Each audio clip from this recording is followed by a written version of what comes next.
Hello बच्चों, let's see this question and here your question say it necessary to increase the areas under the forest. Why? Give any 5 important reason. देखिए question आपसे बोल रहा है कि जो forest का एरिया है, area under the forest, we need to increase that area. जो एरिया फॉरेस्ट के अंदर में आता है, हमें ज़रूरत है कि फॉरेस्ट एरिया को ज़्यादा से ज़्यादा बढ़ाया जाए. तो इस स्टेटमेंट के सपोर्ट में आपको 5 इंपॉर्टेंट रीज़न देने हैं. देखो सिंपल सी बात है, क्वेश्चन पता क्या पूछ रहा है. क्वेश्चन का की कॉन्सेप्ट ये है कि ट्रीज़ हमारे लिए क्यों ज़रूरी होते हैं, आपको वो बताना है. ठीक है, तो देखते हैं ट्री हमारे लिए क्यों बहुत ज़्यादा वैल्यूएबल हैं.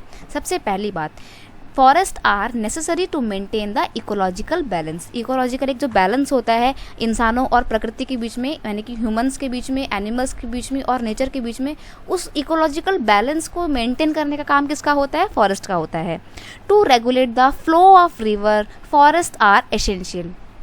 सबसे पहली बात, जो फॉरेस्ट होते हैं वो बारिश लाने में बहुत हेल्पफुल होते हैं और जो रिवर का एक फ़्लो होता है उसको रेगुलेट करते हैं. इसीलिए फॉरेस्ट बहुत ज़रूरी होते हैं ताकि बाढ़ वगैरह आने से रोका जा सके. क्योंकि अगर रिवर का फ़्लो रेगुलर नहीं हुआ, अलग मतलब फैल गया बहुत ज़्यादा, रिवर जो है उसका फ़्लो बेकार हो गया, डिस्टर्ब हो गया बेसिकली, तो क्या होगा? बाढ़ आ सकती है या फिर सूखा भी पड़ सकता है. ठीक है, पॉइंट नंबर 3 है, यहाँ 3 इंपॉर्टेंस है. फॉरेस्ट हेल्प इन प्रिसिपिटेशन और रेनफॉल, बारिश लाने में बहुत सहायक होते हैं.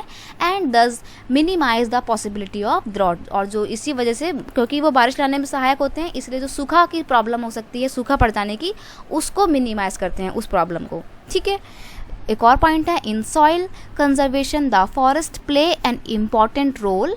Trees also resolve the problem of soil erosion. देखो क्या होता है, सॉइल कंजर्वेशन में ना फॉरेस्ट बहुत इंपॉर्टेंट रोल प्ले करता है.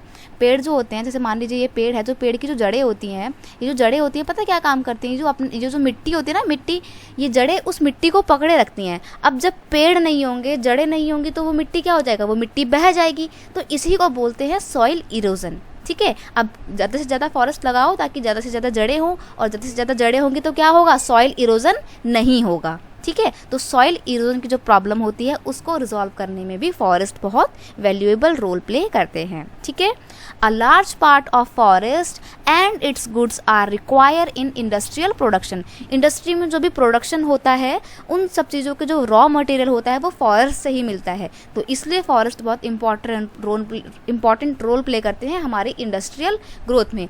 फॉर एग्जाम्पल मैं आपको बता दूँ, जितनी भी रबड़ इंडस्ट्री चल रही हैं वो किससे चल रही हैं? लेटेक्स से चल रही हैं. लेटेक्स कहाँ से मिलता है? पेड़ से मिलता है. ये लेटेक्स जो है ना, एक दूध जैसा, मिल्क जैसा लिक्विड प्रोडक्ट होता है जिसको कलेक्ट करके रबड़ बनाया जाता है. और रबड़ जो होती है वो रबड़ के टायर बनते हैं ना, गाड़ी वगैरह में लगते हैं, तो इसलिए बहुत ज़रूरी होता है रबड़ भी.